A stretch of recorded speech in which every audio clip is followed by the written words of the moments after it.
Hi hello welcome to అమ్మాస్ vlogs.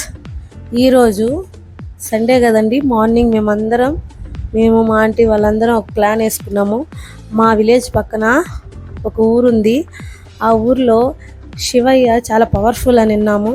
అందుకని ఈరోజు కుదిరింది మాకు. మేమందరం కలిసి శివయ్య దర్శనానికి అయితే వచ్చాము. చూడండి ఎంత బాగుందో వ్యూ. అటుపక్క చెరువు, ఇటుపక్క పొలాలు, మధ్యలో శివయ్య. మేము అనుకున్న దానికంటే చాలా అంటే చాలా బాగుంది.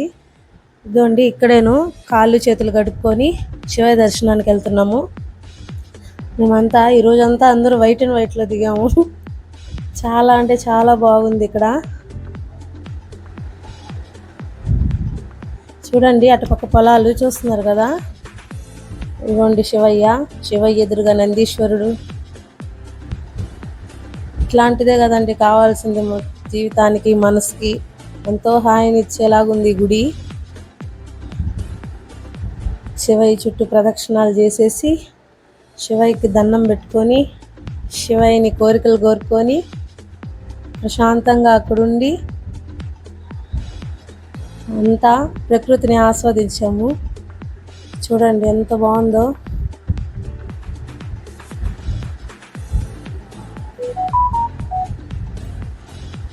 గుడికి వచ్చినప్పుడు మనం అలానే వెళ్ళిపోకూడదంటే కండి, కాసేపు అక్కడ కూర్చొని వెళ్తే చాలా బాగుంటుంది. అట్లాగే మేము కూడా అక్కడ ప్రశాంతంగా కూర్చున్నాము.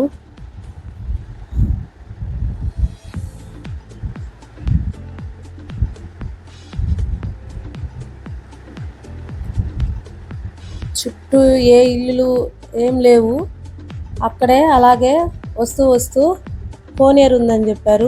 అట్లా పక్క వచ్చాము. చూడండి ఇది జమ్మి చెట్టు అంట. దీంట్లో ఈ కాయలకి ఒక ప్రత్యేకత ఉంది.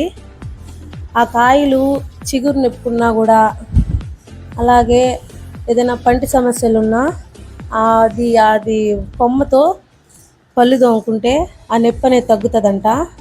చూడండి ఇదే ఆ కాయలు తినచ్చంటివి, చాలా బాగుంటాయంట. చూడండి ఇలా ఉంటుంది కాయ అనేది. అట్లాగే ఈరోజు అది కోనేరు ఉందని చెప్తే అక్కడికి వచ్చాము మునగడానికి. అక్కడ ఉంది ఈ చెట్టు. చూడండి చిన్నపిల్లల్లాగా అయిపోయారు. మా ఆంటీ వాళ్ళందరూ కలిసి ఇలా మునుగుతున్నారు. శివయ్య దర్శనానికి వచ్చాం కదా, కోనేరులో కూడా మునిగి బాగా ఆనందించి ప్రశాంతంగా అక్కడ చూడండి ఆటలు కూడా ఆడుతున్నారు. చిన్నపిల్లలు అయిపోయారు మా ఆంటీ వాళ్ళు. అక్కడ ఎవరు లేరండి చుట్టుపక్కల, అందుకని ఆటలాడుకుంటా ఉన్నారు. ఫొటోస్ దిక్కుని చాలా ఎంజాయ్ చేశారు. ఇంకా కొంచెం ముందు వెళ్తే ఇంకొక శివుడు గుడి ఉందంట. కానీ టైం అయిపోయింది మాకు. ఈసారి వెళ్ళినప్పుడు మీకు వీడియో చేసి పెడతాను. ఈ వీడియో మీకు నచ్చినట్లయితే షేర్ చేయండి, లైక్ చేయండి, సబ్స్క్రైబ్ చేసుకోండి అమ్మాస్ వ్లాగ్స్ని. మరికొన్ని వీడియోస్తో మేము ఉంటాం. Bye friends.